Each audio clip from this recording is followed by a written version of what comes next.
And good afternoon, everyone, my esteemed colleagues, my good friends. I appreciate everybody being here today. And we're going to start with a fresh new segment. We're not going to show you any of the graphics yet. Kind of come on, make it kind of a little fun, if you will. Yeah, they're pretty cool let me get graphics. through my housekeeping notes if I can. This is, of course, PerfWeb 100, day 3. So your full complement of credits will be gotten after today's program, right? To contact us, contact at perfusioneducation.com. You can send us an email, you can compliment us, you can disagree with us, you can ask whatever question you want, you can ask for topics that you might want to have discussed, you can ask to be a member of our faculty, whatever you'd like to do. Now, for today's program, if you'd like to call in, there's our number right there. It is 832-239-5358. That's 832-239-5358. In case you're driving in your car, be careful, please. But you're welcome to call in. And if you look down at the bottom of the screen, you'll see a scrolling chyron. That is, or a crawl, whatever they call it. But that thing down there has all of the information that I just gave you. So over time, you can go take a look at that. I do want to talk about our MediWeb app real quick. I'm not going to spend a lot of time going through the various different formulas, but it has, for perfusionists, a really cool section in the perfusion section called the Quick Calcs. And you put in all of your patient information, and it'll give you, spit out everything you're going to need. Your flows, indexed, of course. It's going to give you your heparin dose. It's going to give you your predicted hemodilution crit or first on pump crit.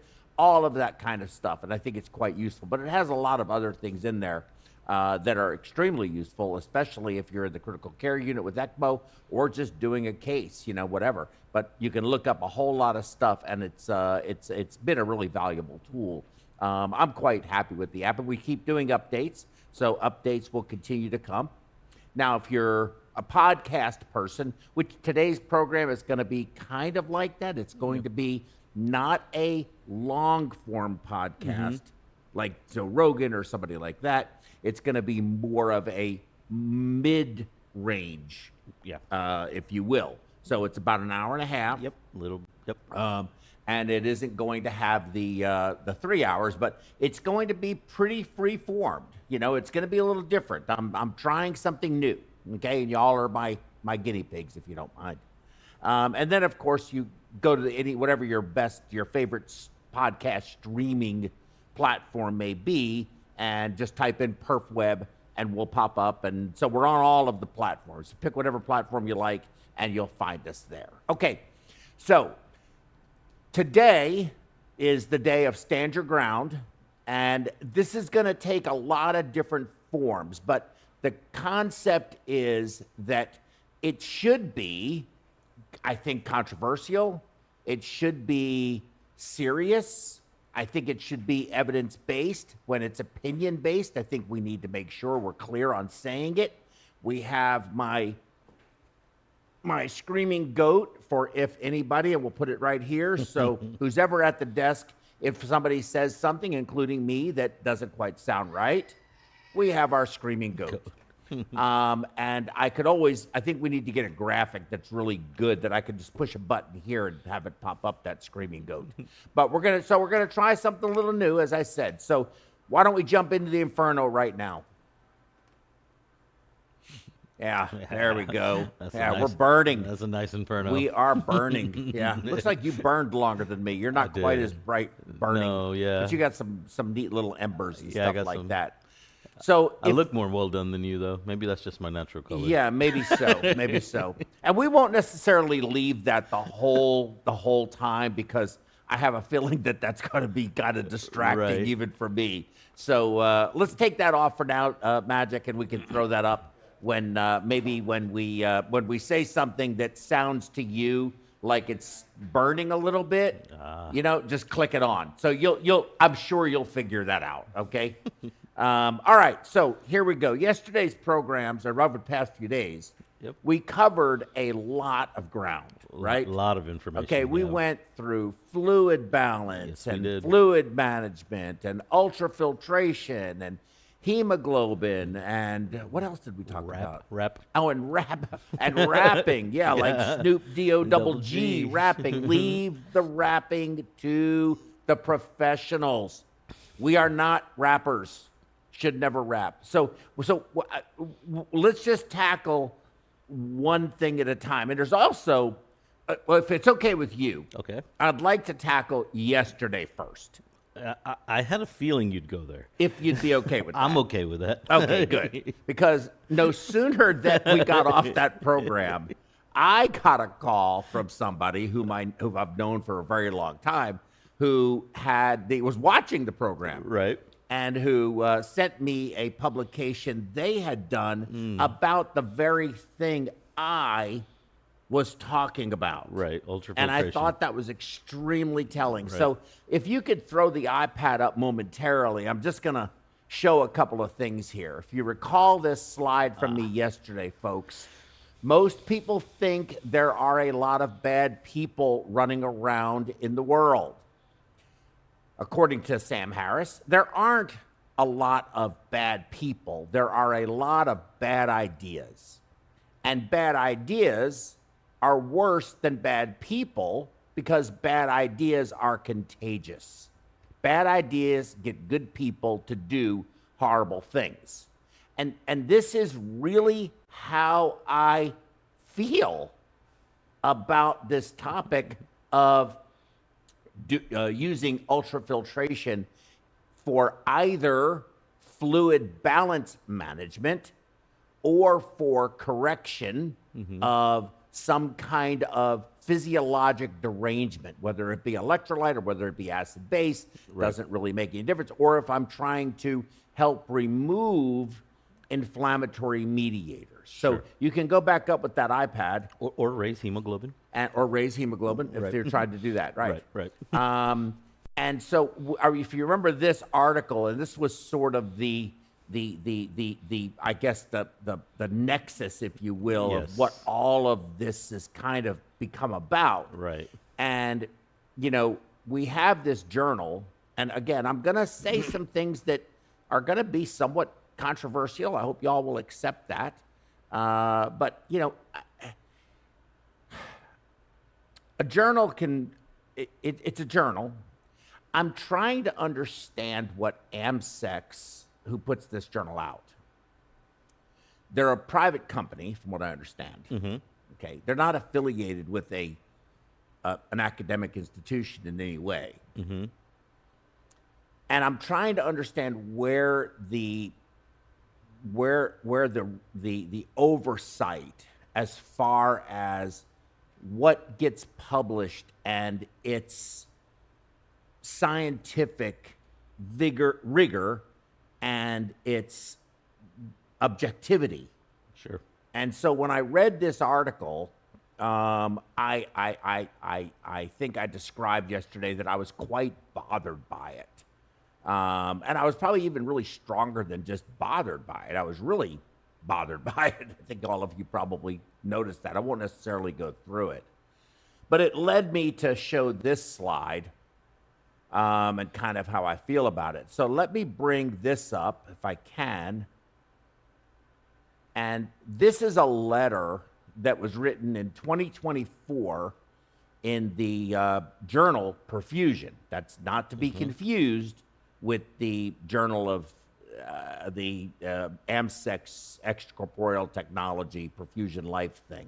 That's not what this is. This is a legitimate journal. And I'm going to go to the last paragraph. And it says here, it seems the truth can be a lonely warrior sometimes, when potentially fear, spin, or bias can be interjected to try to derail it in another direction or agenda. However, the proof is out there, and it is up to today's clinicians to bring it out and show us the truth, so that all can see it for what it is, with straightforward statistics in a randomized controlled trial with evenly matched groups and characteristics, and not be blurred by retrospective observational mixed effects linear regression models for statistics. Keith, I got to tell you, I hope you're on if you want to call in, you know our number, right? We'll put it back up. There you go. And you can't split screen this, can you? This. So you put the thing up and me and us and the thing that I'm reading. And the iPad. If you can do that. All right. So I'll continue reading. In summary, the safe use, because you remember the article yesterday had to do with these folks with Al Stammers, Kurti Patel, Linda Mangiero, all working for specialty care. And they took the specialty care data sets from the cases that get input on a national level, but they don't say that up front. Right. And this is where it gets really muddy. They're publishing this as if they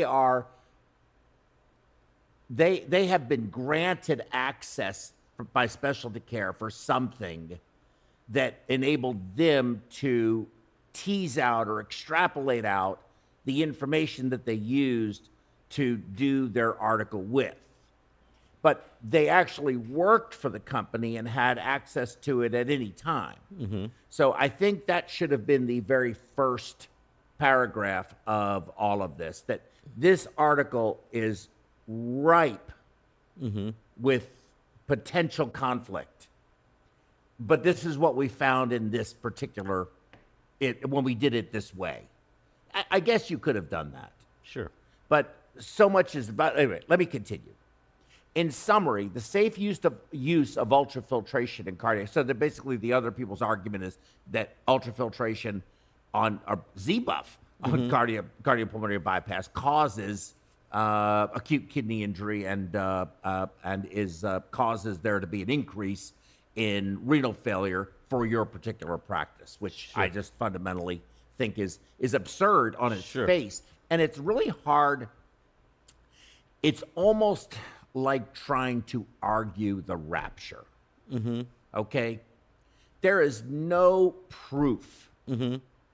But if you have faith, you have all the proof you need. Right. Right? Right. So you're trying to make an argument.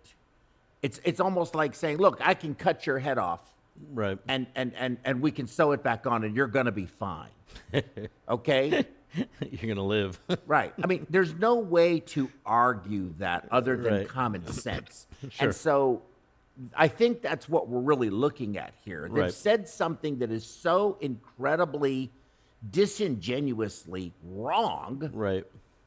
And there's people out there now, surgeons who have kind of picked up on this, that are saying, no, I don't want to ultrafiltrate. It causes kidney injury. Yep. And I'm hearing this, and it's because of this, and it's frustrating to me. Anyway, in summary, the safe use of ultrafiltration, according to Keith, in cardiac arrest CPB, has been described going back for as far as half of a century now. That's 50 years, okay? I lost my place. I'm so sorry. There it is. I believe that if we really want to answer the question of, is AKI directly related to ultrafiltration on CPB patients, a prospective randomized controlled trial with an equal number of patients in each arm where the patients are well matched would go a long way to solving the assertion of increased risk of AKI from ultrafiltration. Correct. After almost 50 years of this very useful clinical tool and technology, any direct relationship leading to AKI would have obviously come to the forefront by now if it were a problem and condemned long ago. Keith, I tell you what, I wish I could speak as he writes. Perhaps continuing to look at low DO2s perioperatively, vis-a-vis anemia, with or without transfusion, low serum albumins, or even the renal toxic pain medications given is where the real culprit is. Yes, I agree. I agree too. And we're going to get into this because it is not just about DO2. No, it's multifaceted. Right? Exactly. Like we're going to get into all of that. Yeah. In fact, what is really nasty for kidneys? chloride. Right. Very bad. Yeah. They hate chloride. They So love what do? We give them yeah. sodium We chloride. give them sodium chloride. Instead of albumin. Right. Makes sense to me. Yeah. Sure. However, this can only truly be objectively proven as solid, reproducible evidence in a prospective randomized clinical trial. And until then, it is just conjecture. Randomized controlled trials are the best way to sort cause from mere correlation. Respectively, Keith Simolik, President and CEO of Global Blood Resources. He's been a perfusionist forever, and he's a super, super good guy. And he's very, very, very smart. And I think he has some very good points here. I think that I'm very concerned. You can take that down. I'm very concerned about the this idea and what kind of ripple effect it's having. So, what do you think about what Keith said? So, I agree with the fact that if you're going to do a study, it absolutely needs to be controlled. You know, I'm interested to know what solution they used in the Z-Buff in the specialty care. Very did they good say? point. I mean, because that plays a big difference too. As we alluded to yesterday, if you're just using like a bicarb inside of a normal saline solution, then of course, if you do 5 liters of that, it could eventually probably mess up the kidneys. You know? Well, you have so many opportunities, you know, for so many different things, including hypotension, hypoperfusion. Absolutely. And like we said, moving you know, parts, right? Toxic. How about nephrotoxic drugs? Medications. Yeah. You know, and we talked yesterday, which I think was very important, is that, you know, I do believe we run our perfusion pressures much lower than we should on bypass. I agree. I'm more than comfortable with a 50, more than comfortable with a 55. But maybe I shouldn't be that comfortable with it. They do say 55 is the magic number, Joe. Yeah. Like they say that the kidneys suffer under 55. Yeah. Yeah. Like so. Right. That is by like accepted study done a long time ago, quite a while ago. You know where that number came from. Right. You know, and I want to do something. Can I switch gears? I'm going to switch gears because you have an interesting story. You're just kind of an interesting character. Am I? Yeah, I think so. Okay. And I want people to get to know you, kind of know you. They know they know me. Sure. You know, that jerk Joe. I mean, that's pretty much all you'll ever hear. But tell us about your pathway. Tell us about how you got to where you are. Okay. Well, I've done a lot in life. Started out actually not even in the medical field. I started out in IT. In my younger days, you're Indian. I'm Indian. I am. Indian. That is a correlation. And medicine. I fit all the bills. It's true. So for me, it was like I started out in IT. It was kind of just being lazy. I was your typical American-born kid.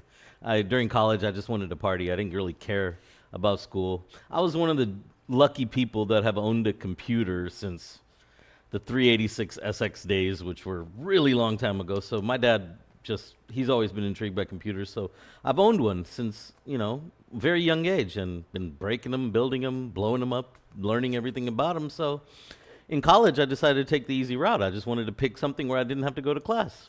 I can just party and make A's at the same time. That's what I did.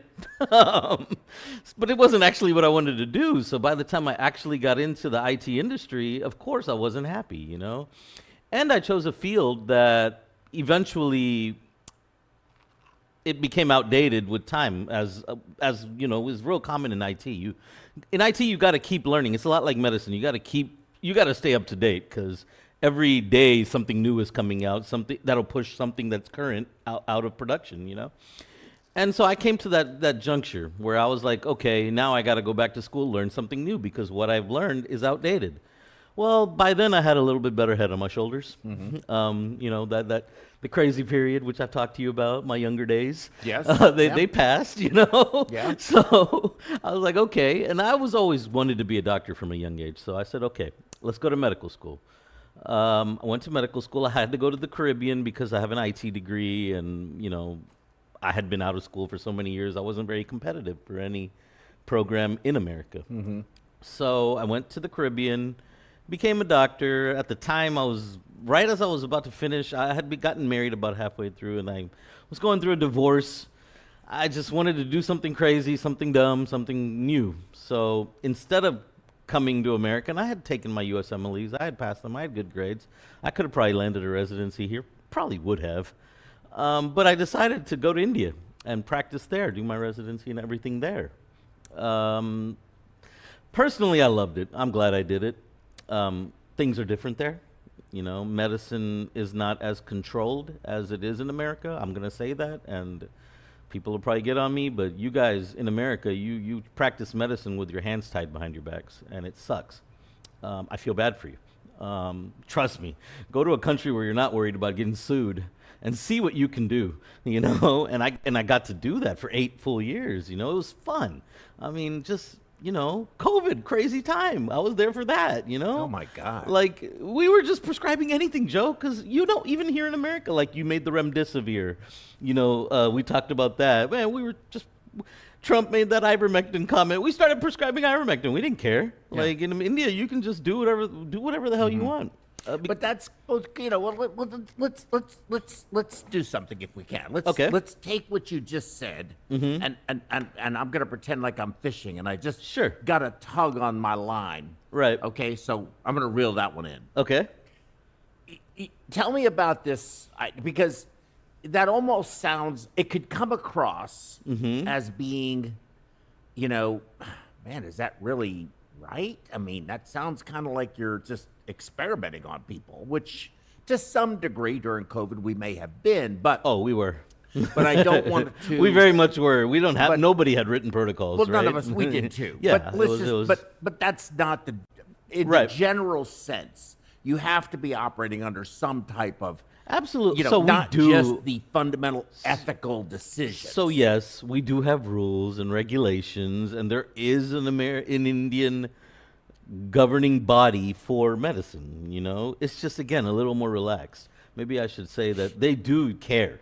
Yes. You can't just should. You can't have a guy with a kidney issue come in and start giving him nausea medications and not treat the issue. Right. You can't. You have to still conduct yourself ethically.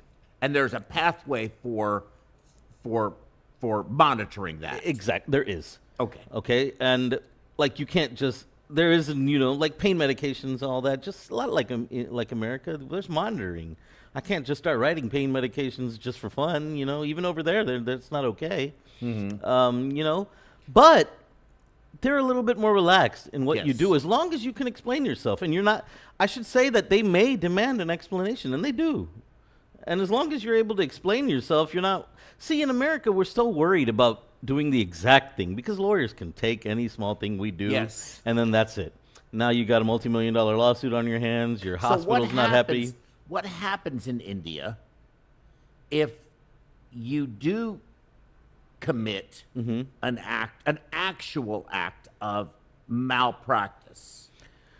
So malfeasance. So over there, you can get your license taken away. So what does a patient do? Like, what does a patient or a patient's family do? They would complain to the board. Okay. There's no lawyer in between. Okay. Okay. So that's the difference between here and there. Over there, you would submit a direct complaint against the board. Then the board comes and you have to explain yourself to the board. So I should reiterate that it's not the legal issue like it is here. Over there, you're just dealing with the board. And then, of course, they're sticklers, They'll ask, especially in what if they deem something to be malpractice. And to that degree, they, like I said, they do have protocols. And funny enough, a lot of their protocols are from America. Like their entire cardiovascular protocol is built on what the American Heart Association says we need to do. Yes. And they do get a lot of their stuff from us over here. But we can, whereas this in America, you cannot really go outside your protocol much without having to give a 2-page response on why you did that. Over there, you can. Okay? And over there, while you do have to sometimes give a response, it doesn't need to be a 2-page response. You can just say, "Hey, this is why," and that's that. And they're more understanding. As long as it makes sense. You know, again, COVID, different time. Nothing had to make sense during that time. No, it was I'll all tell you. fair game during I mean, COVID. I'll you be know, honest with you. I mean, we were I doing had- crazy stuff. Well, let me tell you what I had suggested one time, if you don't mind, because I want to keep going on. I want Yeah. to keep going on the story, but since you just brought that Yeah. up, we were seeing so much of this just airway, just the airways on these COVID patients, not just their lungs, but their whole airways Yeah, were it just was- like they were on fire. They Yep. were burned. Yep. And I remember I we were sitting there and these people were just dying right and left. And I was like, you know, I here's an article I thought really made a lot of sense to me. And it was nebulizing heparin and inhaling it for inflammatory control, right? Because right. at the time, Right. we were being told on COVID patients, do not give them steroids. Right. Now, it ended up being wrong. Of course. We needed to that give ended, them high that, dose Yeah, that steroids. ended up being the best medicine. Yeah, Yeah. it was a really bad idea. But I was told here Right at the beginning. when I said, why don't we try this on this person? This person's Yeah. gonna die, so let's try it. And they're like, oh no, you can't do that. I said, but they're going to die. They're dying. Yeah. I mean, really? They're dying. Can we not try this? So we knew a little bit about high-dose steroids even before y'all did because we tried it over there. We were able to. We knew that high-dose dexamethasone would just do wonders. Did it? It did. Initially, because you have to understand that during COVID, we were not able to treat the cause, right? Like, we just didn't have an antiviral that can attack Right. that. Right. So we needed to get you through that dangerous window. You know what I mean? That was about 10, 12 days, right? That was what we had to do. So in COVID, we now know that symptomatic relief for that 10, 12-day window works. You know, and it's like you said, it's highly inflammatory. So many doctors are like, okay, well, this is an inflammatory process. Well, let's try steroids, of course, because they go Yes. together, right? Right. And they would just keep trying higher dose and higher dose, higher dose, higher dose. And then finally we found out that it's a very high dose of dexamethasone. It wasn't just a small dose. You really had to give them a lot. And it worked, you know. We're like and talking 4 grams, 5 grams. it ended up being even more than that over the course of a whole day. We were starting drips of it. Oh my God. Yeah. Again, we titrated down as time went on. Did you have much in the way of ECMO? No, we didn't have ECMO, and we were limited in O2. So we didn't get O2 until the United States sent us aid for O2. So almost the first few months, we didn't really have a lot of O2. We were sharing oxygen between patients, and it was crazy time, Joe. It was. We would take it off. We would bring a patient's oxygen up to a certain point, whatever point was deemed at that point. Sometimes it wasn't. Sometimes it wouldn't even be 90. Sometimes it would be 85. Just enough to make you live. You don't have to be perfusing everything. We're not worried about that. We just don't want you to die on us. Again, our job was to keep you alive for those 10 to 12 days, you know? So we would bring them up to like 85. Then we would take off the oxygen off of whoever's at 85, look at whatever 3 patients are. And we used to just put one tank in between like 4 patients. And then whoever had the lowest SpO2, we would put the mask on them. Bring them up to an 85, take that off, hope that the other 3 don't die in the meantime. It was a crazy time. Wow. And that was at the beginning. Nuts. Yeah. We were sharing PPEs. That's nuts. We didn't have protective equipment at the beginning because we just didn't stock them. The hospitals didn't stock them like that because it's India and we don't have the type of sanitary protocols that exist in this country. So even that, I believe America ended up in Europe. We got a lot from Europe over there, but they sent us a lot of that stuff. And we were using the same PPE gear multiple days. It was crazy. How much of our, and we still got to get back to the story because Yeah. we still haven't gotten you here to the United States. Yeah. This program's going to be over before you get here to the Yeah. United States and got here where you are. Really? But a question for you. This is kind of off topic, but I got to ask it. Do you think that our diligence on cleaning and all of the stuff on sterility and all of what we do here for that has made us more susceptible to common Yes. germs. Absolutely, because And you're in weakening India, the you immune just don't. system, right? Like, We're just not. Well, we're not. I'll tell you this boosting much. it. I'll tell you this much. And this is the truth. Okay? This is it might not be it is my opinion because you want me to throw this out there, but it's also my observation through years of going to this country. Okay? Which one? India. India. Every person that goes to India from America, this includes me, my family members, almost anybody I know. Within the first week of being there, they will get violently sick at least once. Okay? That's just normal. Yeah. It happens all the damn time. But the other way is not true. Every person I know that has come from India to America, they don't get violently sick. In fact, they're good to go. Like they can eat anything, drink anything. Oh my God, Joe, when you go to that country, you got to be careful what you drink, what you eat, especially water. You cannot touch their water. You got to microdose their water until you can like safely drink it. And that's what I did when I was there. I, of course, went there, lived there. The first year, got sick like 4 times. And then I started microdosing like small amounts of water. I would take a bottle of water. I would get their tap water. I would put like 10 ml for a week, 20, 30 ml the next week. Basically just building up my immunity, what they have. And that's how I did it. So the bottom line is what this observation I've noticed is that we in America, our immune systems are shit because we're just so clean and because everything is, we don't have the exposure level to antigen like they do. Yes. You know what I mean? Yes. They're just over there. They're like tanks, man. Africans too. You could take these Africans, you could put them anywhere in the world. They're not going to get sick. They deal with crazy shit like malaria and things like that. They're not in what we have isn't going to affect them. I know. They deal with a lot crazier stuff. I know. We definitely do not have a robust immune system here in the United Absolutely. States. And why do you think COVID decimated America? It didn't did. decimate the rest of the world. It decimated us. No, it decimated Italy. It decimated Italy. It decimated all the countries that India. If you look at the total numbers, it looks like India was decimated, but you have to take into account India's population. It's actually one of the least hit. Overall numbers As a percentage of as population. a percentage of total population. India was micro compared to all these other countries, you know? Wow. Because they have almost 1.5 billion people now, Yeah. So they took over China a few years ago for #1 population. But they have less. I think they were #2 in overall deaths. What do you attribute that to Kama Sutra? Absolutely. Okay, good. I just want to double check.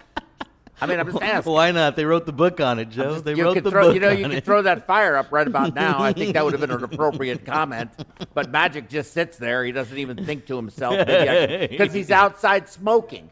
Because he's outside smoking. I'm so sick and tired of this. Okay, right away it has to happen. Okay, so now you're in India. I'm in India. You've got through COVID. Yeah. You're working in a stroke clinic. I'm working in a And stroke at some clinic. point in time, I get you married. decide- you I get married there. I get married there. I have Arranged or No. I don't do that. I'm So way you- too American for that. So where did you meet her? I met her while I was at the hospital. She had come by with her mom, who was a stroke patient. Oh, Not mine. And I just met her there. Oh, wait a minute. Controversy, right? You want Wait some? a minute. Wait a minute. So you're married to one of your Not your- mine. I met her in the waiting room while she was waiting to get her mom an MRI.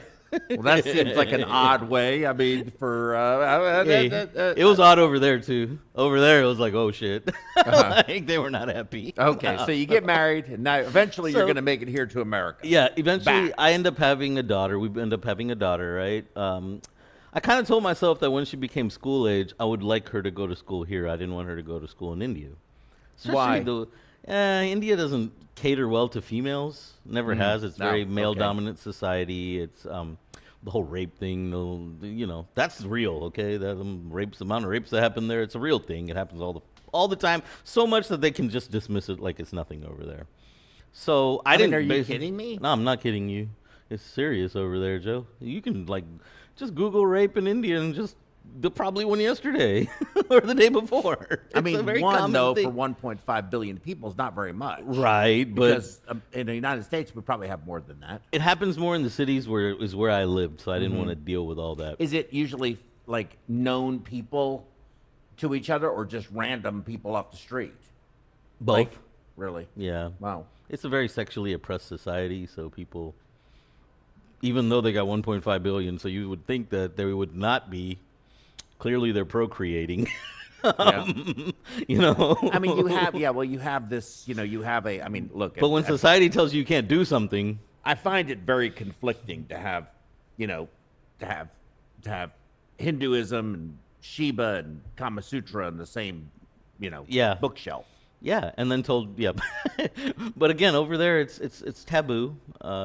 People are doing it, but you're not allowed to talk about it. You are very reformed in if you go out of the house. You know what I mean? You can be a freak in the house, not outside the house. That is a big. That is not okay. That's not over there. okay. Yeah, that is not okay over there. So, anyways, I got to go visit one time. I've never been. oh, dude, we'll go one day. All right, we need to go. I'll All right, so we still need to so get you back here to I America. decided to. My wife decided that she'll start seeing if testing the American waters for jobs and this and that. I still wasn't really on board with coming back when we did, but then she's in IT, so she ended up getting a great job. So we kind of just. It was way more money than she would have ever made over there, and enough money that I don't even have to worry about money over here. So when I came, so then we just left. Even before I looked into all the requirements that I would have to do for what here to continue my medical career. But anyways, so we came back here. When I arrived here, I contacted the board, to see what would have to happen. I was told that if you attended a state-sponsored residency in India, that it would be accepted here. It was not. The one that I attended was not. So then, of course, there's no way around that. If it's not accepted, it's just not accepted. So I would have to repeat residency, which would have taken 3+ years, depending on what I chose. I would have probably just chosen family medicine, something that in and out in 3 years. But more importantly than that is that they wanted to be competitive to get a residency. I'd have to retake my boards because they were very old.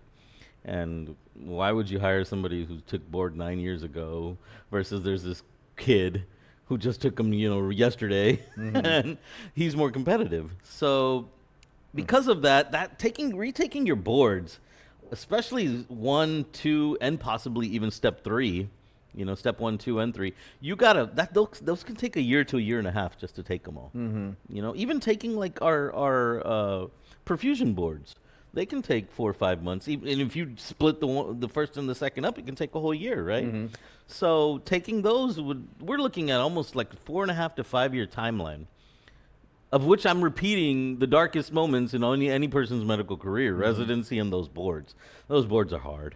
Not only are they hard, they're just not fun at all. They're honestly trying to get you to choose the wrong answer on every question. That's their intent. So they don't want you to pass. They want you to fail. Because there's just so many schools putting out students now that they have to really weed out the bad people, So it's a different type of exam. So I didn't want to repeat that. So I actually had a patient in India that he was a stroke patient of mine, but he ended up having some chest pain. We ended up doing a cath on him. This guy had like 85, 90%, 90 in the LAD, like 80 in the circumflex, 80 in the RCA. Your typical triad for a person that has, diabetes, hypertension, cholesterol. This guy did. So he needed to have some bypass, cabbages done, But this guy wouldn't sign off on it, man. He was like, no, put stents in me. I was like, dude, you can't stent that. Like, you can. It's not advisable. Like, it might not work. It might not take, So the only way that he would agree to sign off on it is that if I went and if I was in the operating room, stupidest request, but he's this high anxiety guy. Doctors over there in India are like very godly. People like feel very at ease if a doctor's with you. So he's like, just be in the OR with me, and I'll we can do the cabbage. It's like, okay, fine. You know, my plan was just to be in there until they knocked him out, and then I was gonna leave, and then come back and meet him in the ICU. You know, I didn't plan to stay. Honestly, he would have thought I stayed. It wasn't my plan to stay. But that was the first time I ever saw the heart-lung machine.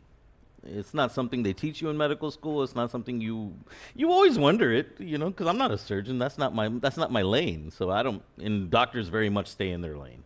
It's outside your lane. You got enough to worry about in your own damn lane. You're not trying to worry about other people's stuff. I always wondered, you know, how are they doing these valve surgeries? You know, how are they doing these complicated bypass procedures without, you know, if the beat march is moving along, and, you know, how are they getting inside the heart if it's just moving along? I just never cared, you know, because, again, not my lane. So that was the first time I saw, you know, a heart-lung machine, cardioplegia, the whole 9 yards. And I was just blown away by it. I ended up staying the whole case. I was just gabbing with the freaking perfusionist. I'm telling you, Joe, that whole first time when you see all the blood come into the reservoir and it go back and red and, you know, coming back blue, and it's just captivating, you know. It's pretty cool. And I was just like, oh shit, this is the coolest thing I've ever seen. Like, and that was it. And then the whole, you know, arrest, you know, and then the reanimation of the heart whenever they took the clamp off. I mean, just everything. I was like, man, that is just cool. And from then I was always intrigued by what perfusion is. Because by then I knew what perfusion is. Never knew what it was, obviously, like everybody, you know, in the world. Nobody knows what we do. No, nobody knows. No, I did a study one time. And I think it'll make you laugh. But I went to a hospital. Believe it or not, in the medical center. Okay. You know the walkway at Memorial Hermann on the, I believe it's where HVI is. Yeah, the one that goes that across. Walkway, yes. Yeah, to like across Fannin. Yep. I put myself right there. I did it there. I did it at a mall. I did it at a restaurant. And I would ask people on camera. So, can you tell me what? I even had one at a mall where you could win $1 if you knew the answer. You would come into a booth and you had to tell me what a perfusionist was. Yeah, nobody know that. The answers I got were hysterical, even by doctors. Yeah, I was about to say doctors don't know. The medical center, unless you're part of the surgical team or the anesthesia team. It was a dentist who happened to be there as a patient. Oh my God! Who stopped and said, "I know what that is." Really? He knew, and Wow. nobody else did. You know, it was we'd so never peg weird. a dentist And then the as being security there. people showed up and said, "Who are you?" You need to move this booth. And they made me pack up and leave. Especially at TMC, especially in that hallway, which Yeah. has like a high traffic hallway. Yeah, I just set myself up right there. I was That's just having beautiful. myself a blast. Okay, so anyway, So, right whenever I figured out that I would have to repeat residency, repeat my boards, do all this stuff, I promise you, I was already looking into programs. You know what I mean? Perfusion programs, stuff like that. What can I? You know, I kind of knew that this was the route I wanted to go, and that's what we did. That's my story to perfusion. Eventually ended up attending UT Health cardiovascular training program at McGovern Medical School, as Joe would have told you guys on day one. And now I'm a very new graduate. You know, I just finished in December, so I'm still new to the game. Still waiting on my medical license to actually get in the, you know, and pump these cases by just me. You know, I'm doing stuff with people, like with Joe and with these guys, you know, but so that's what brings me here to today. there you go. There you go. And I thought I would join PerfWeb to try to give back some of all. I've learned a lot of stuff in my life. It took me damn near 30 minutes to go through my story. And so this is just me trying to give back some of the stuff I've learned. So let's jump into it. That's a great story. Yeah. Okay, and just so everybody knows, I'm really glad to have you. Oh, thank you so much. I think you have you're sort of a unique you're different. Right. You know, but I think different in a good way that adds a dimension into both our field and And so I think you're going to be very good for perfusion. But I think also for my company, our clinical practice, HET, not necessarily, but I think you're going to contribute here too. Yeah, absolutely. Because what you just said, there's things you learn in medical school we do not learn in perfusion school. Right. There's things we learn in perfusion school that they do not teach in medical school. Absolutely, and maybe yeah. should. They probably should at least tell you what a heart-lung machine At is. least a little bit At least tell you what a perfusionist is. I Yeah, mean, you know, maybe like just they a don't gotta, little- right. yeah, they don't gotta talk about circuit design and stuff like that. Right. That's not necessary. But So at what's least your- cover what cardioplegia is, myocardial protection. These are seem like they would, you know, translate well to medical school. Well, you know, I mean, I say all the time. I mean, I'm a plumber. And if you want to understand, it's amazing to me at how intuitively, when you do our job for as long as we have, how intuitive you are in understanding which way that flow is going and why. Right. Whereas a lot of people who just don't do this every day are looking at it trying to understand. Like, you'll explain it to them that this is negative pressure, that's positive Yeah. pressure, that's going to make it go this way, but there's a pump doing this, so that's going to change it and this and that. I agree. And they're just looking at you like, I don't know where I'm at. That's so true. So my first case that I shadowed before I was accepted, I shadowed like 3-4 cases, like a lot of people do when they're trying to get into perfusion school. You know, nobody's explained to me what's what. You know, and even that first day where I sat, you know, and watched the one in India, nobody actually explained to me the route of everything. I just was like, oh, you know. But it's funny because we had a girl that shadowed us very recently. Yes. And I was there that day. She was shadowing me and Clark. Okay. And that was she came in, that was the very first thing I did, Joe. I'm like, let me explain to you where this blood is going to go and what's going to happen so that when you see it, it makes some sense. Yes. And I did that. I explained the AV loop to her. I was like, it's going to come down this line. It's going to get into this reservoir. It's going to go from the reservoir through this cone. It's going to go into this oxygenator. That's going to be cool, by the way, because it's going to come out red. And she saw it, and she told me at the end, like, this is great. Like, thanks for explaining that to me. Yes. You know? And I wish somebody would at least told me that the first time I saw it. Yes. It makes some sense. Yes. You know, but Yes, of course. Yeah, that's really good to hear. yeah, it's not something that they, you know. So what's your view on this? What's your view on my You're standing. discomfort with stammers and Curdy and all these people that I find, you know, I'm concerned about. What's your view on this? So my view on it, I personally have not been in the game long enough to tell you whether ultrafiltration will do it or not. All I can tell you is the physiology that I know, and I know some physiology, okay? And the cases that I've done, you know, which is not as many as you, or, you know, it's about 100 something, so, but in that time, I've done ultrafiltration on many patients. In school. In school, correct. And we didn't have any issues with it, and we Z-buffed a lot. They love to Z-buff at TMC. You get a potassium come back above 5.5, they're Z-buffing. But physiologically thinking about it, to me, Z-buff all comes down to the solution you're going to use to pull that potassium off. You mean to replace what you remove? Yes, to replace what you're going to remove. Yes. Sorry. So I do not think that using normal saline with bicarb is the best bet. I 100% agree with that is not a good solution. And if that is the solution that they used when they did their trials and the data they used, then I can totally see AKI happening.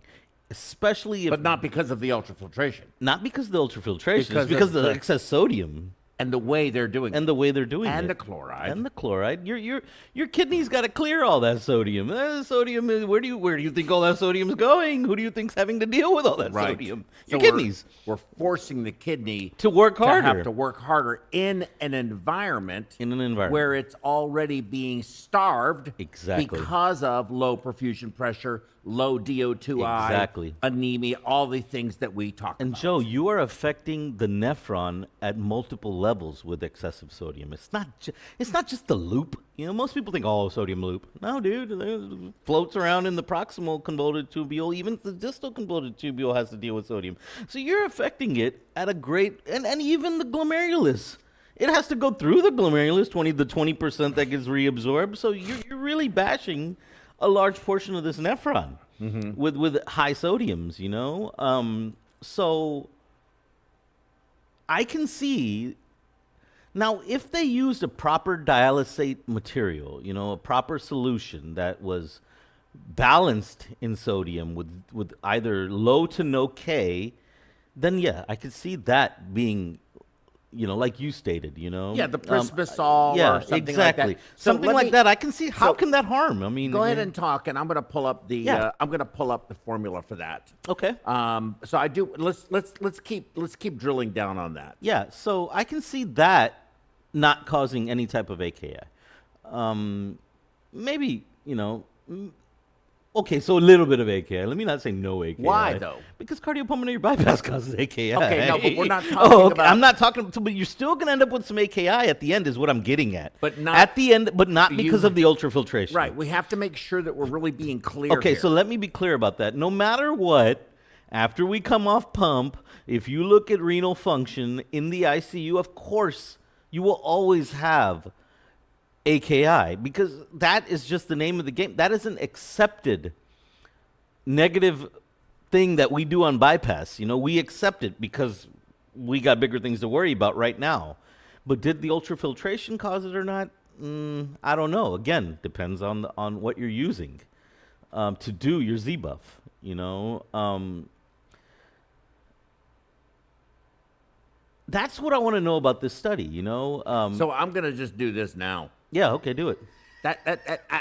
Again, I think I disagree with you 190 About the AKI? %. Yes. Okay. About cardiopulmonary bypass? No. Okay, yeah. About that any form of zero balance ultrafiltration is going to be Even with the sodium, high sodium? no. Well, that's what I said. No. I'm just talking in general. Okay. I feel like I can say, and I am saying definitively, I'm making this as a statement Okay. that Z-buff, and it's assuming it is being done properly with the right replacement fluid, that I agree with that. there is no way that causes acute kidney injury. No, In my belief. I 100% agree. Fundamentally with believe that, Yeah. 100%. you.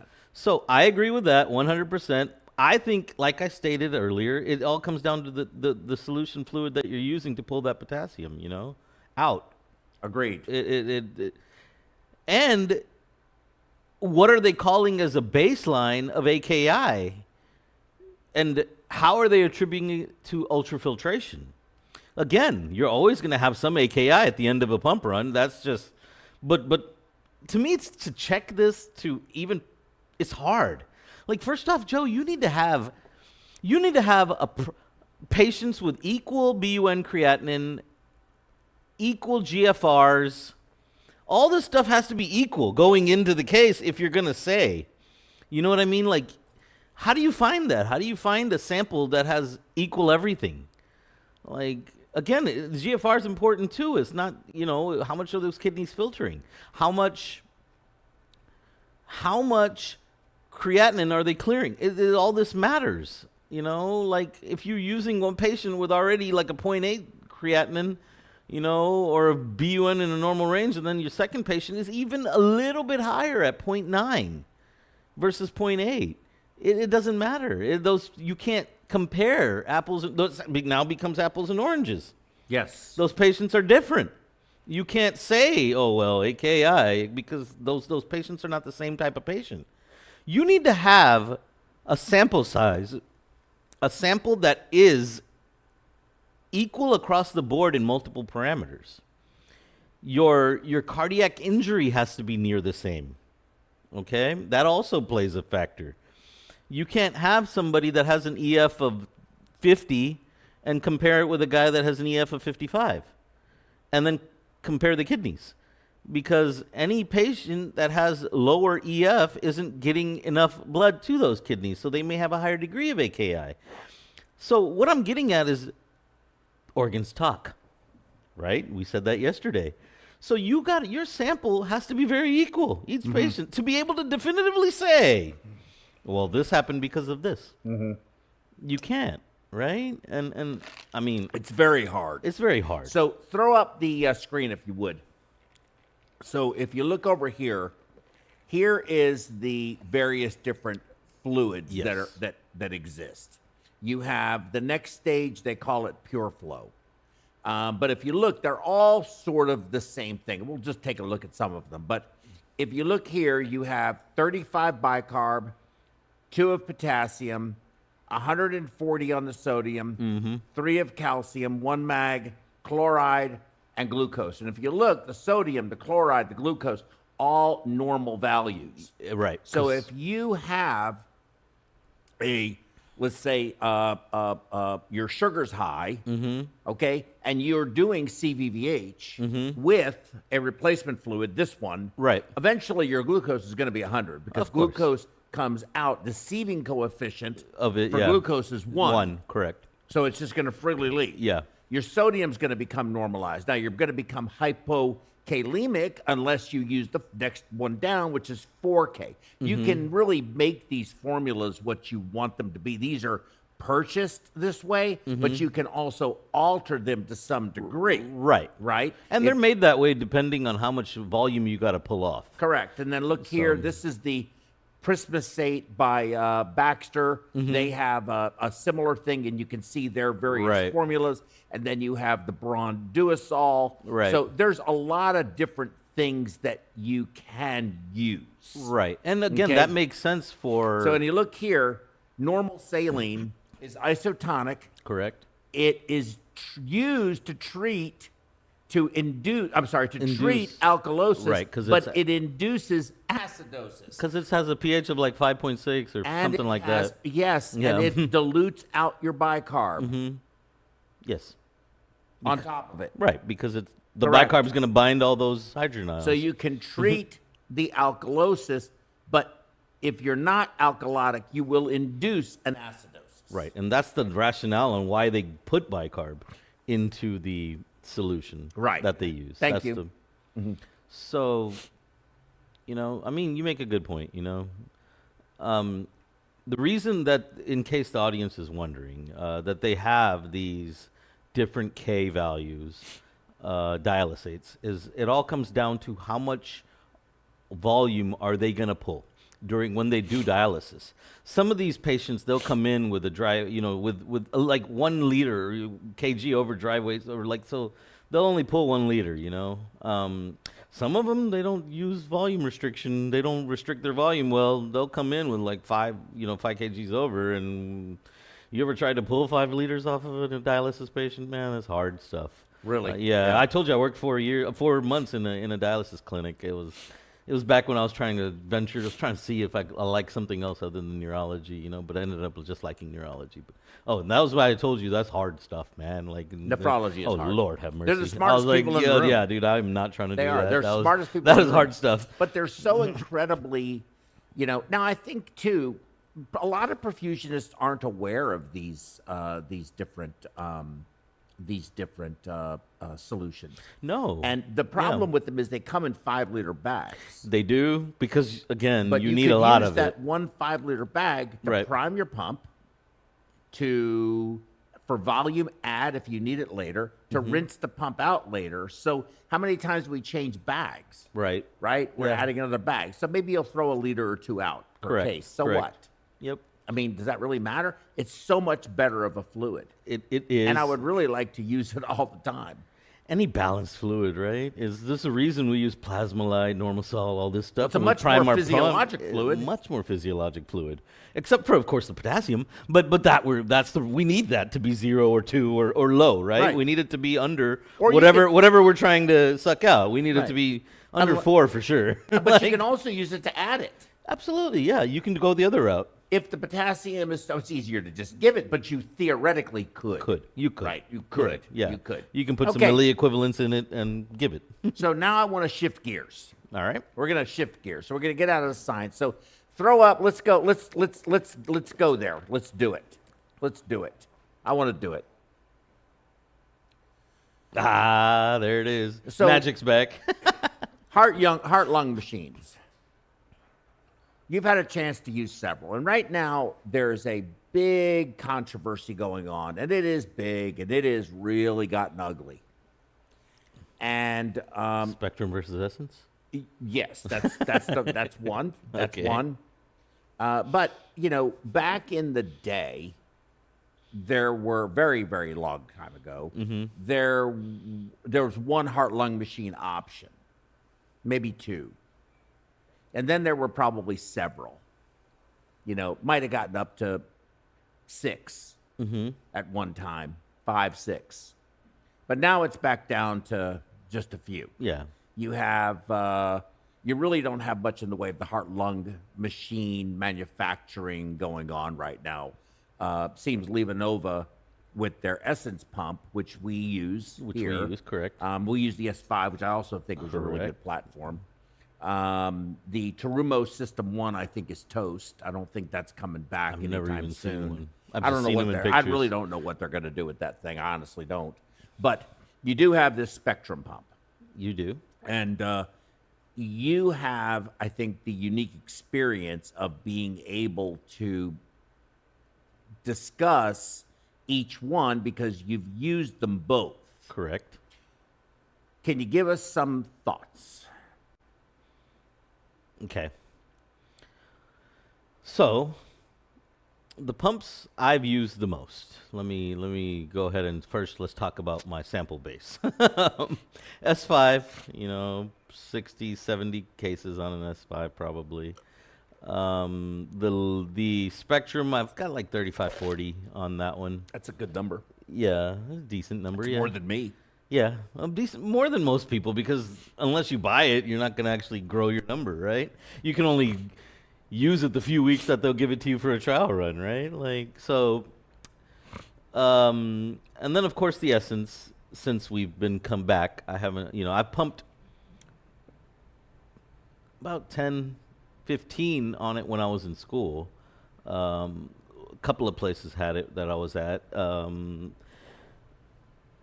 The Essence, what I like about it is that if you're comfortable with an S5 transitioning to the Essence, it's a little easier. And most people are transitioning from S5s to these new machines. Let's throw that out there too. If you're moving on to a newer machine, chances are you're moving on from a S5.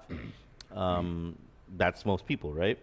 That was you, right? Yes. So that was also me, you know, at Med Center when I was a student. I had to go from an S5 to the Spectrum. That was what they used. That is what they still use at Herman Memorial TMC. So Spectrum or Spectrum, S5? Spectrum, and How- S5 but both. they They, only have ha- both. They only have one, though, Spectrum, Well, they have right? two, They have but two? one of them's on the other side, on Okay, the so- CV side. Okay, but the side But that they do you have were one. on is one. Yeah, so they have How many two, total do you have? They have one total in heart failure and one total in Let's CV. just focus on only where you went to school. The other program is not a part of the school. No, but So we let's still just still push- go there now. I understand. Yeah. Let's just move them off to the side. I want to So only one. focus on one place. One. You have one. How many total pumps do they have? That service?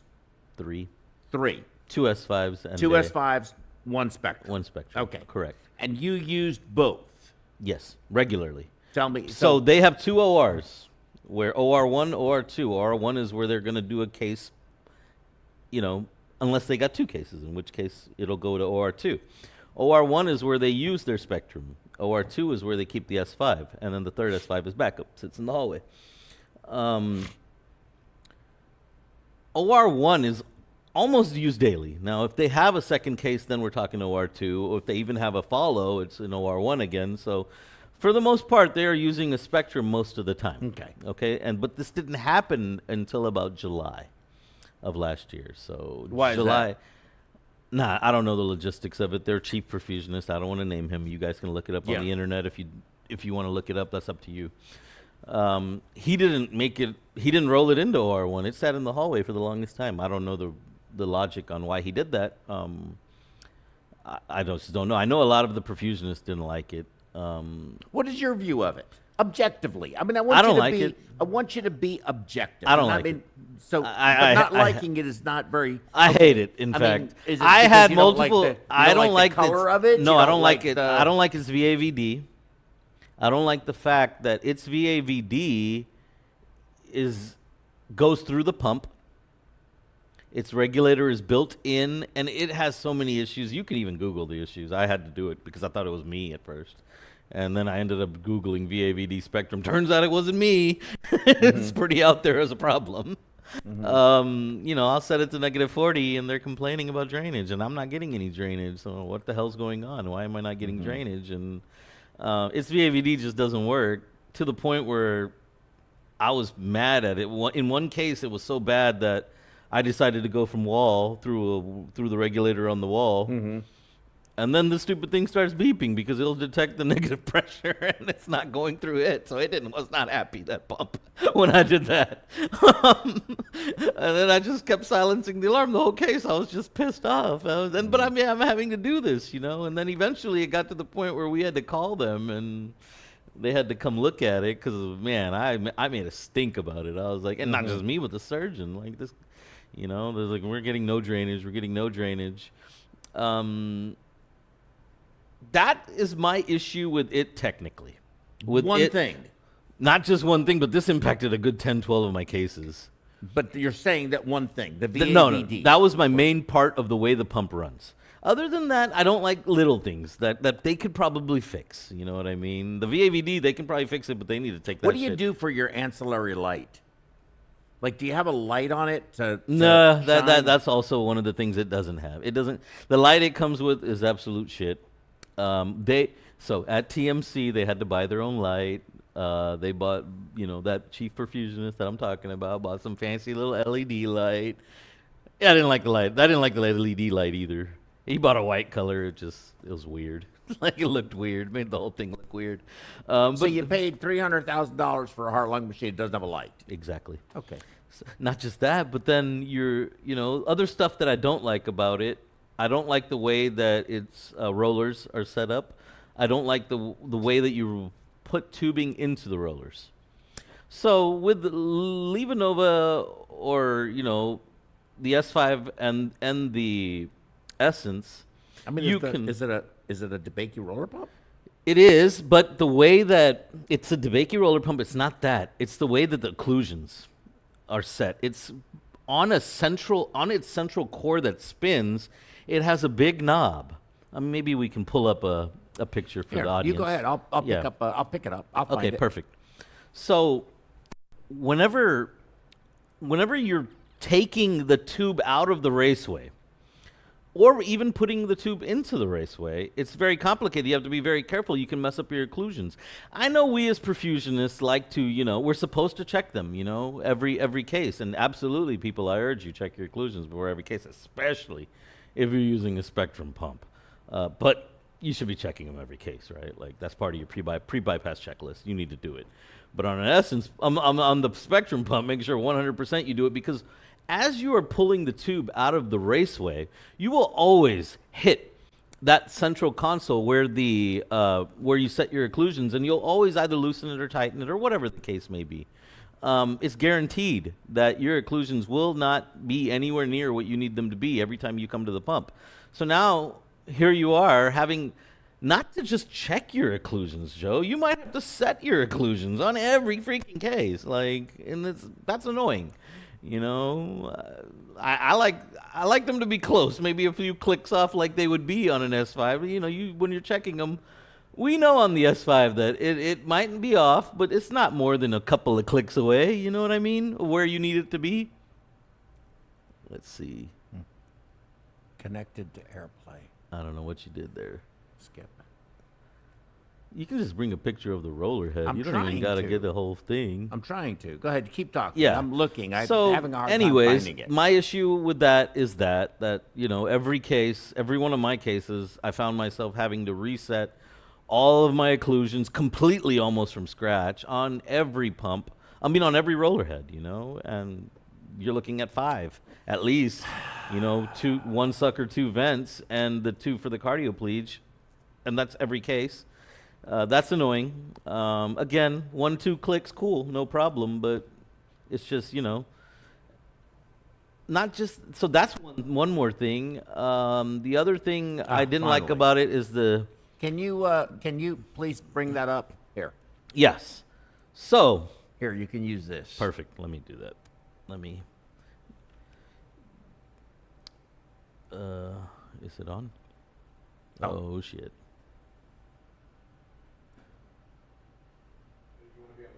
Yes. Yeah. It should just here. Do that. Okay. So here, let me just... Here, this should. Oh, not when you make it big like that. You can't. Yeah. So you here, can let me just just put your finger on it. No, I can't. You can't even do that. No, dude, Hold we on. don't know how to do it. Oh. Oh, perfect. Thank God there's somebody that knows what the hell. Oh, use that pen. I'm going to use that pen. That's why I'm giving you this one I back. am so sorry. All right, guys. So you need me to blow this up more? How about that? Perfect. Thank you. That's good enough. This is the occlusion that I'm talking about right there. Yes. It didn't show. Right there. Thank you so much. So that is how you set that gigantic knob. Is how you set the occlusions on the Spectrum pump. So you can imagine that if you are taking a tube, you're tubing out of the raceway, we just pull up, right? Like we just take them out, we pull them out. Yes. You are gonna change. You're gonna mess that up royally. Yes. Okay, that will turn as you're taking out the tubing. So every one of these occlusions will be all jacked up. And yes, they urge you. If you talk to them, they tell you not to do it the way that would do it on an S5, which is grab the tubing and just pull it out, roll right? It. Like roll it out because we want to get the hell out of there. The case is freaking done. We're tired, right? Like we're not going to be all careful. And so on this one, yeah, you got to be super careful about the way you do it. And the other thing I hate is the way its holders are for the tubing itself. You got to put them in there. You got to turn them, and just the way you tighten them in there is very annoying, Joe. It's not just like the. So how long does it take you to set this pump up from scratch compared to an S5? If you had two heart-lung machines, a lot more time, but you do get fast at it. I'm not gonna lie about that. Okay, yes. That first week, I don't want you to lie about anything. Yeah. First 2 weeks, it was a challenge, but you do get quick at it. You do get fast at it because repetition, right? You're not allowed to lie. I'm not lying. But you do get better at it. And I got pretty quick at it to the point where maybe 5 minutes more, maybe 10 minutes more. It's just annoying. Now, I also heard, I'll go ahead and clear out the... Will do. The stuff. Yeah, just hit the eraser. No, the trash can. Oh, yeah. To the right. To the right. There it is. There. Perfect. Okay. Thank you. Absolutely. Okay, I think we can come out of the Inferno if you don't mind. My understanding, and this is what I've heard that there are some very serious the cone has issues too. Safety issues with this pump. Yeah, and I'm look, I'm just going to be completely blunt about this, okay, if I can. I'm I run a perfusion company. Absolutely. I have several pretty large hospitals and within very large hospital systems that take safety really seriously. Absolutely. And I would hope all of them do, You would hope. Yeah. And I'm hearing that there are some fairly significant safety issues with the pump, with it stopping while the You're pump is talking running. about the pump heads, right? The pump heads, yes. Yeah. The centrifugal. Yeah, I've read it. Never happened to me, but I did read that when I was doing my deep dive into the VAVD, I did come across this. Okay, so what's the deal? So you did not experience that yourself? I did not experience that myself. So you saw nothing. So is there anything about the pump that you would consider to be, I really don't want to use this? Is there anything? There was one case that it was pretty bad again. So there is something. There was one case. It was we don't know what caused it. We just all of a sudden, again, it wasn't related to the cone, but we just our CO2s just, for some reason, I don't know whether it was a blender issue or what it was, but it was a cold case. It was a pulmonary endarterectomy, sorry. So we were going cold because we were going to do a true circ arrest, not with any type of cerebral perfusion. So we were going to like 18, 20-ish, so we were going cold. So of course, when you go that cold, you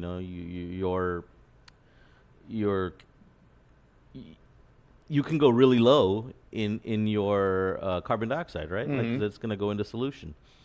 So we just, for some odd reason, we couldn't clear it. We would change our sweeps. We would do this. We would do that. We were doing pH that we were fumbling between the two, between alpha pH, just trying to get it to work.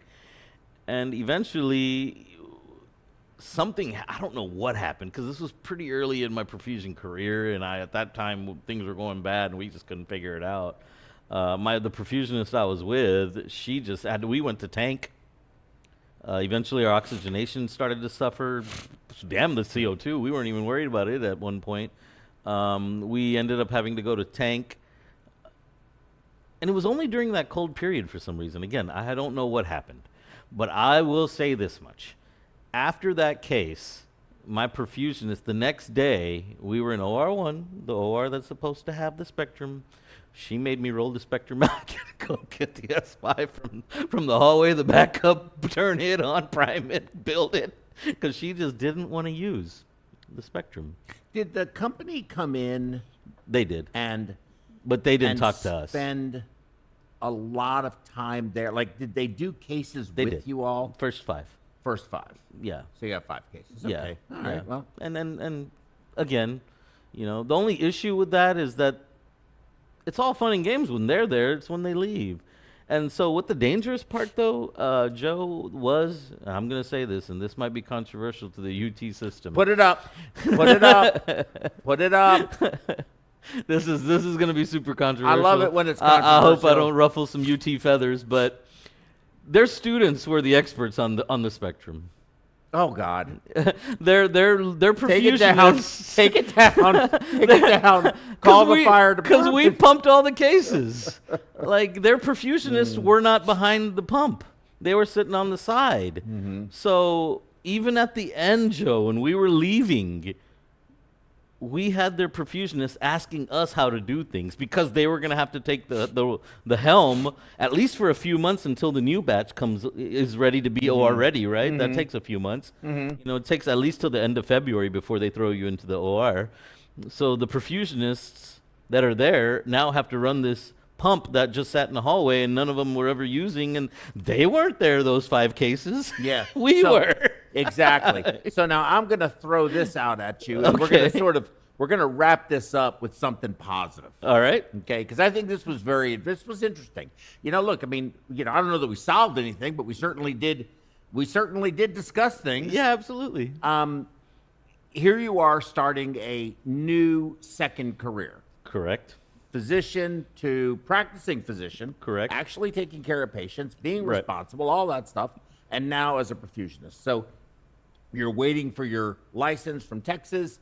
You're going to have your board certification coming up. I have no doubt you're going to pass that with flying colors. No pressure, no pressure. God, First time, I have no doubt, no doubt. I told you. Yeah, lower expectations. I know I know. Believe me, I know the game. Okay, I have no doubt you're going to do just fine. But here you are starting a new career. And you've got a bunch of people out there, because we have a lot of students that watch this program. Correct. And a lot of these guys are, really wanting, concerned about what the future look like. Well, I think you're, albeit a young perfusionist, you have gray hair. I do. Okay? I'm 45 years old. I'm not the youngest of the young. Right. So you're looking at this from a far different lens. Correct. Than a 25-year-old that may be just graduating. So talk about what your view is on perfusion now that you have made this decision, you finished school, you have a job, you're going to be working completely independently, and obviously you're not going to want to now have a third career. Correct. So where are you? What is your view on the future of our industry, perfusion? So that is also a controversial question because Throw it up. Just throw it up. I love controversy. I love controversy. Because I know AI doesn't scare you, but it scares the shit out of me. Joe, not fear. We had a whole discussion about it. We had to go do an NRP case in Mobile, Alabama together. So we were on the road for a while. So we had a lot of discussions. Yes. Joe doesn't fear AI at all. Let me just throw that out there. He doesn't care. He's not worried about it even slightly. Well, the only thing accurate, in the phrase artificial intelligence is the artificial part. Correct. That's my view. Correct. I think AI is and his points are absolute valid. bullshit. You know, he says that the human brain is just far superior, and it's true. Like, you know, he brought up a good point with me that it takes buildings of entire computers, and you know, to even make one decision that we can make like that. You know, in a snap of a finger. You know what I mean? And that's a fair point. You know, and that is my problem is that when it is able to make those decisions, am I scared? Yes, because it can do things that it can do mathematical calculations that we can't do. We just can't. Do we have to? No, we don't. To be a good perfusionist? No, absolutely not. You know, you have to have some basic math skills. But they got cars that drive themselves, Joe. So you know what drives me crazy? What? You know what? I have a car that drives itself. You do. Yeah, and I crashed it. You did. Yeah, there you go. Now you don't have that car no more. So there you go. You sold that car. Drove itself right into the embankment. So there you go. Again, you know, Yeah. this is a future question you're talking about. Yeah. Am I scared? Maybe, but do I think it's going to happen in my lifetime? Absolutely not. So what do you think about where the field is going? In other words, the number of cases, the valves, the types of cases we're getting involved in. I think the future's addition secure. of, let's say, NRP. I think it's if secured. you want to talk about any of those things. I think we're going to a good place. NRP, for those of you that haven't done it, fun stuff. It's fun stuff. Try to get into it. It's good times. I love every NRP case we go to. I think that's going to be one of the new service lines that Perfusion, because right now, and this is very important to know, actually this is critically important to know, there was a time when anyone could do NRP, and they were sending people in there that were saying they were perfusionists, right? But they weren't. No. And then they've since sort of modified it. Well, we're preservationists. There you go. Okay, not Not perfusionists. CMS came down because of the way these NRP cases are billed and stuff like that, and they said, like, whoa, wait a minute. Y'all are having some really bad outcomes, and the government is paying a lot of this stuff. Right. Yeah, it's expensive. Right, Very. paying for a lot of this stuff, especially when a case doesn't even because go. the OPOs would go broke, Yeah. right? But they see the value in this, Right. And so if you do that, you know, and you have people that are not, basically your outcomes are terrible. CMS is like, what are we paying for, and why is this? And they found out. They sent a letter out, a not so nice one, to all OPOs in the United States that said, you will either have a licensed or certified perfusionist on every NRP case, or we ain't paying it. Which And it's makes kind of sense. like the way they're doing TAVRs with cardiology. Right. Cardiologists cannot bill for it if the cardiac surgeon is not there scrubbed in Exactly. when they deploy Well, nowadays that they valve. don't even have to be scrubbed in. They can just be in the room They on have the to be side. there, right. They have to be there, yeah. They still They have to be there. They do have to be there. They have They're to just be not there. scrubbed in anymore. Not in Right. some places. They'll be right there in the control room watching Right. the whole show. Right, correct. Yeah. So, but you see perfusion as an industry that's going to stick around for a while. I do because of the new stuff that Perfusion is getting into. Glad we mentioned NRP. That's next week. We're gonna we are. We're actually we're gonna be attacking- yeah and we're gonna Matt- be talking about a lot of stuff NRP related next week. And Matt Warhover is going to Oh, is actually he? join. Yes. Okay, cool. Matt, I get to meet him? who is one of the developers, really, of this technique out of Vanderbilt, who does the most of it. Yes. Though they do quite a bit of it in Europe, Okay, right? yes, they do. But he was in the early development of NRP. Italy, right? I think does the most. Yes, they do a lot. They do a lot. They yeah. do a lot. Yeah. And they do some remarkable things. Yeah. So the way we do it here in the States, it's very interesting. We will go in the OR, or either the patient is Oh, you're withdrawn. talking about like the time before going on. Basically, from the time cardiac death is in the United States has been declared, you have a 5-minute no touch period. Yeah, in case they come back. Heart's stopped, 5 minutes, and then you can either prep, or if the donor's already prepped, you can start the surgery at that point. They'll listen again, and then you it can takes start about Right. 15. It takes 10 to 15 minutes, plus or minus, maybe, depending on how fast you are, to get that donor, that deceased, on extracorporeal circulation with the head vessels isolated, so there's no perfusion to the brain and so forth. So and it depends on where they are, minutes. whether they discontinue life support. If they're in the PACU, then it can take a little longer than if they are in the OR. Yes, that is Right, correct. so- So it could be a little bit longer. It could That be is a true. little bit longer. But in Italy, they are mandated to wait a full 20 minutes from last heartbeat. 20 minutes before they can even start cutting, which means it's 30 minutes before you're on NRP. Man, these surgeons start And- freaking out if the time frames like that. And those organs do great. Yeah, you were telling me that. I don't see this. That's the fun part about this field, is it's pretty new. We're still figuring stuff out as we go along, And it's crazy And science. it's crazy. Yeah, You're taking organs that are dead, yeah, and bringing them back to life. and they work They do well. It's just amazing. It's amazing. It is Well, amazing. Look, I think we had, for our first episode, not too terribly controversial. It wasn't too bad. It could have been far worse. I kind of wish Keith would have called in. But that kind of gives you an idea. We're sort of testing the waters on this, and we'll see how far we can go, and push the envelope a little bit. Without maybe, breaking it and going off the cliff. We're going to try not to do that, but you know me. I Every think once next in a week while. will be okay. Next week doesn't seem like we have too many controversial topics. No, there's plenty of controversy in NRP. Joe loves that. There's stuff. there's transmedics. And Oh, yeah, and the good point. OCS, Yeah, and, yeah, good there's point, good point, plenty of Yeah. controversy in NRP. I think you're doing OCS. Right, There's next week? people, yes, and there's people that have real ethical dilemmas with this whole thing. There are some physicians in some hospitals that will not declare the patient. They can't find somebody to declare them, but to do the NRP. So yeah, this is actually a very controversial okay. subject.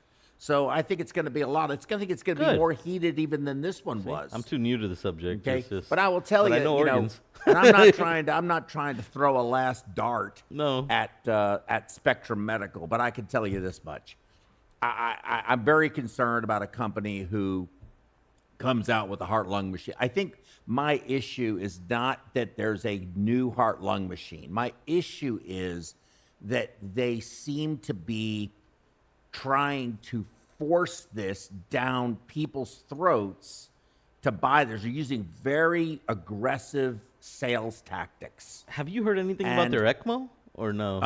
I've heard it works. Okay, yeah. I've heard it works. I haven't heard anything bad about it. Neither have I. But I think that, there seems to have been a lot of development of this platform, almost like super secretly or something. It's sort of weird. Dude, its knobs as are like opposed this to big. being, Its knobs are like this big. It's the weirdest shit yeah, ever. instead They're so of tiny. Instead of being weird. really transparent about this, and I don't want to subject my staff to a platform, or myself to a platform that I'm just not comfortable with. I'm concerned about it enough, and I don't think that, in my view, that enough is being done to address some of these concerns. I've heard of the arterial Like where head. the students are the experts. I've heard, that's concerning too. That's concerning. I've right? heard, yeah, That's what I it thought. is. I've heard that the arterial pump head is just stopped, and there was some kind of a cable problem. I've read that too. They just have, in my view, too many problems for such a new platform that you're trying to place in all of these hospitals. And I think it's just a matter of time before something bad is going to happen. I don't want it to be me that something bad happens to. I want something that I know is a platform that is kind of built on history. I wish there were other platforms out there besides LivaNova. I don't necessarily, I don't own LivaNova stock. They don't pay me anything. In fact, they overcharge me for half of the shit that I buy from them, which is another aggravating aspect to that company. I don't like any of these companies. I really don't. It's not about who I like, who I don't like. I really try and it's funny because a lot of these companies they'll thank me, right? Like, then LivaNova tries, they do, that thank me for my support, right? But my support is only there because, in my view, it's the best product to use. It's the best platform to use. I'm not supporting you because you're LivaNova. I'm supporting the use of this product because I think it is the best product for my practice and the patients that I am ultimately charged with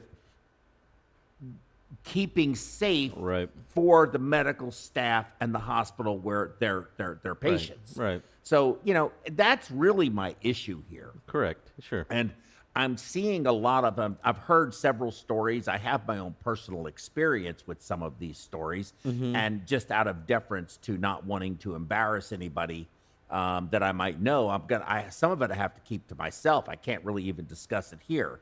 But it's very concerning, and I think that it's something that,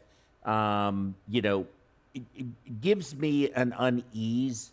I don't ever worry about perfusion as an industry that is not going to be needed for its technical capabilities.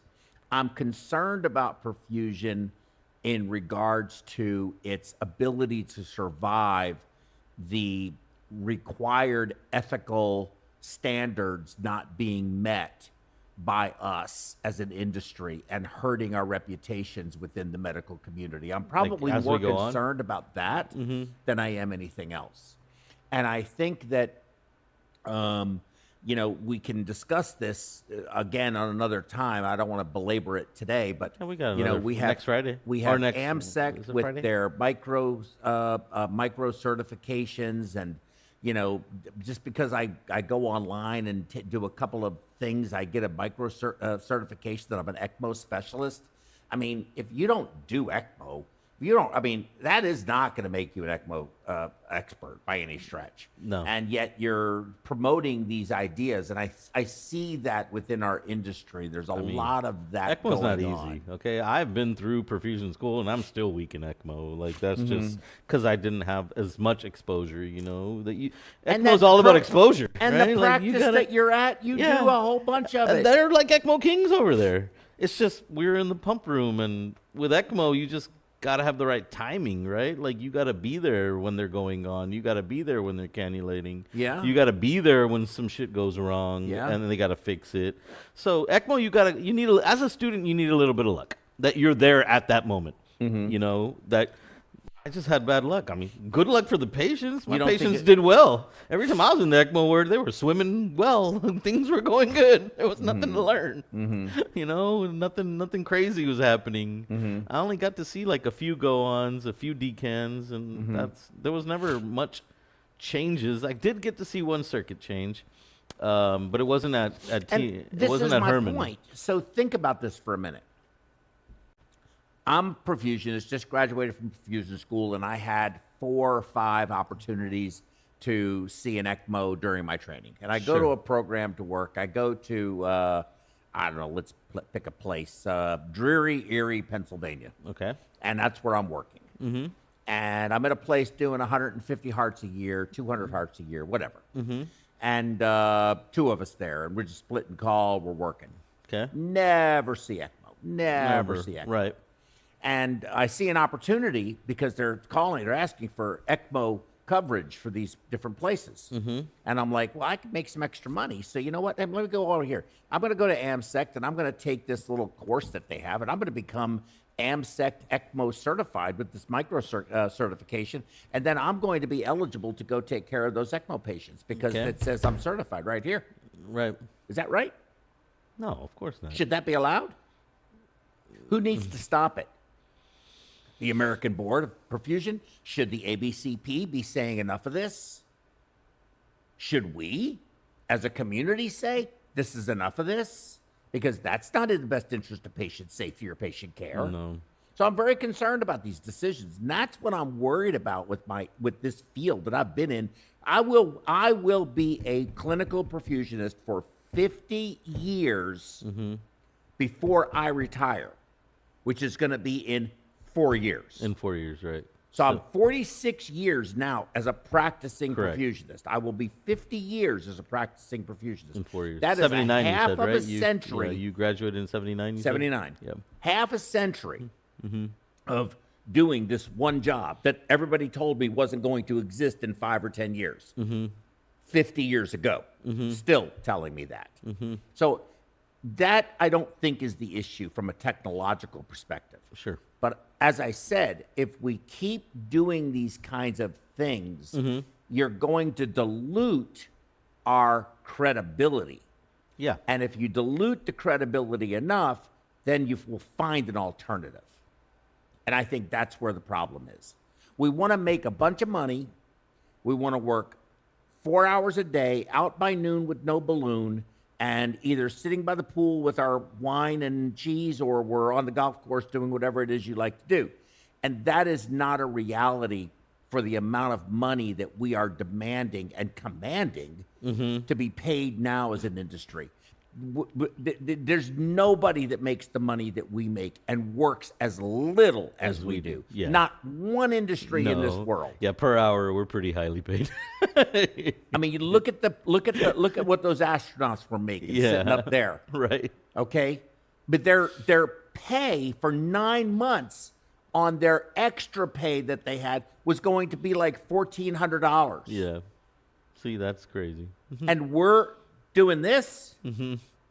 So that's my concern. So that's good. That'll be maybe one of the themes that we have one day where we really discuss this, because I think it's a good topic to really discuss and find some new folks. And we need to get you, some of your folks from India, to get online and be doing these programs with us from there. That would be interesting. I think it would be very interesting. It would be interesting. You know, you Yeah. have friends over there. Yeah, I got some friends over there. I think we need to start talking to them. Okay, you know how to get a hold of us. We're going to see you next week on Tuesday. That's going to be the end of this segment. It was brand new. Thank you for your patience and understanding. You know, it's new. I'm kind of feeling it out, but we're going to figure it out. And we'll see you on Tuesday. Thank you all very much. Peace out.